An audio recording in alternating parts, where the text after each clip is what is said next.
Good afternoon and welcome. My name is Ann Wilkie, and I will be your presenter for today's Regulatory Update webinar offered by Dicentra. Dicentra is a leading international and scientific regulatory consulting firm with specialized expertise in the areas of natural health products, dietary supplements, over-the-counter drugs, foods, and cosmetics. As part of Dicentra's ongoing commitment to serve the natural health products industry as a source for education and trusted scientific and regulatory information, we are pleased to present the first in an ongoing series of quarterly regulatory updates. For more information about Dicentra, please go to our website or contact us by phone or email. The objectives of today's webinar are to provide you with up-to-date information pertaining to the implementation and interpretation of the natural health products regulations in Canada, as well as to provide you with other scientific and regulatory information that has relevance to the natural health products industry. The topics that we will be covering today include the status of applications quarterly report, market challenges, new guidance and tools for industry, product and ingredient information and warnings, other Natural Health Product Directorate process updates, food updates, and miscellaneous. I'll warn you right now that we were planning to go for 30 minutes, but this presentation will be closer to about 45 minutes. So the first topic that we will look at is the status of applications quarterly report.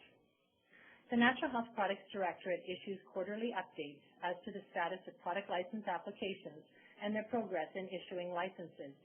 The information before you is from the most recent report issued February 4th, 2010. It covers the department's licensing activities during the third quarter from October 1st to December 31st, 2009, as well as providing a summary of their overall performance from the implementation of the regulations in January 1st, 2004. Completed applications refer to those ones that have been licensed or refused by the Natural Health Products Directorate or withdrawn by the applicant. So you can see that at the end of December 31st, 2009, close to 45,000 product license applications had been received by the Natural Health Products Directorate. Of those, 76% had been completed, resulting in 18,105 natural health product licenses being issued. And this represents approximately 23,560 products, since you can have multiple products on a given product license application. It also represents 1,064 companies that now have received a product license. The backlog refers to all applications received and in queue before April 1st, 2008, whereas the regular workload refers to all those applications received on April 1st, 2008 or later. The Natural Health Products Directorate has committed to addressing the backlog by March 31st, 2010. That is, all applications in the backlog would have been licensed, refused, withdrawn, or as a minimum issued an IRN. Of concern to industry is the NHPD's efficiency in dealing with the backlog and ultimately being in a position where all applications are considered to be regular workload. Because at this point, it will dictate, among other things, when compliance and enforcement actions will begin in earnest and when consultations on other initiatives such as cost recovery will begin. The NHPD has committed to completing the backlog by the end of December 31st, 2010.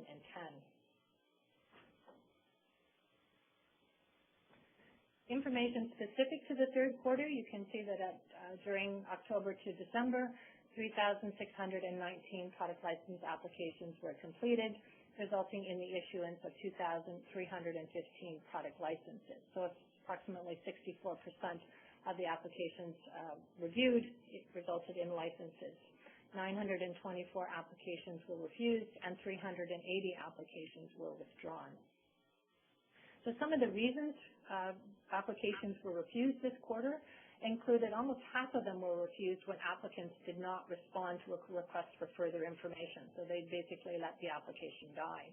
34% of applications failed to meet basic application requirements. So they were missing maybe label text or a completed safety summary report or evidence sources, for example. 9% were refused when the applicant's response to a request for further information did not meet the requirement, so they didn't answer the right questions.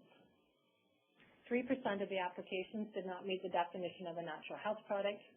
3% were refused when quality, safety, and or efficacy issues were identified, and 1% of the applications were refused as a result of significant changes having been made to the product itself in response to a request for further information. So once the application is in queue, you cannot make any significant changes.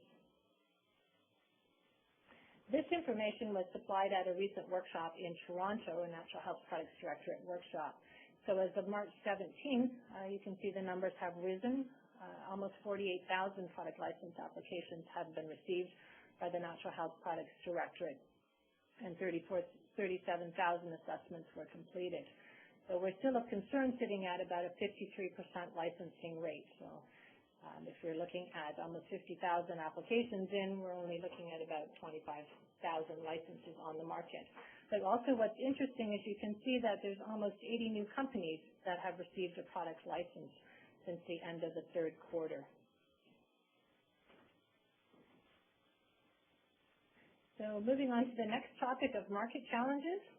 Perhaps the biggest news this quarter was the position statement that was issued by NAPRA regarding the sale of non-approved marketed health products.